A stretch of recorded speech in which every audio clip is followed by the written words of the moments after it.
Ever had one of those dreams that just sticks with you? You wake up, and you know it was important, but you can't quite grasp the meaning. Well, imagine you're a powerful king, and you have a dream so disturbing it shakes you to your core. This is exactly what happened to King Nebuchadnezzar of Babylon. He had this intense dream, but when he woke up, the details were fuzzy. He was so troubled that he called in all his wisest advisors, magicians, astrologers, you name it. He gave them an impossible task. Tell me what I dreamed and what it means. If you can't, well, let's just say it won't end well for you. As you can imagine, they were stumped. How could they interpret a dream they didn't even know? It seemed like a hopeless situation. But this is where our story takes a turn. There was a young man named Daniel, a captive from Judah, serving in the king's court. He and his friends were known for their wisdom and their faith in God. When Daniel heard about the king's decree, he didn't panic.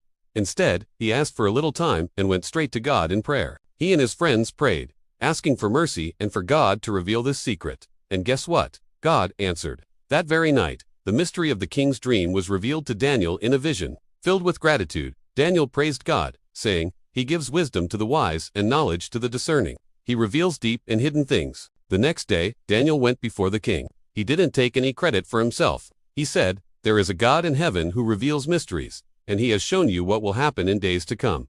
Daniel then described the dream perfectly. The king had seen a giant, terrifying statue. Its head was made of gold, its chest and arms of silver, its belly and thighs of bronze, its legs of iron, and its feet a mix of iron and clay.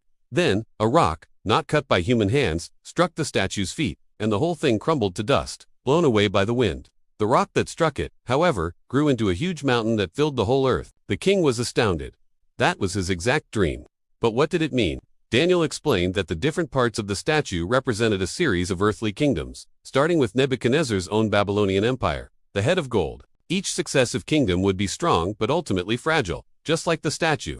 But the most important part was the rock. Daniel explained that this rock represented a new kingdom, one established by God himself. This kingdom would never be destroyed. It would crush all the other kingdoms and endure forever. Hearing this, King Nebuchadnezzar was humbled. He fell on his face before Daniel and declared, "Truly, your God is a God of gods and a Lord of kings, and a revealer of mysteries." This story is such a powerful reminder that while human kingdoms rise and fall, God's plan is eternal. It shows us that in times of confusion and fear, turning to Him can bring clarity and hope. Thanks for watching. If this story inspired you, hit that like button and subscribe for more. See you next time.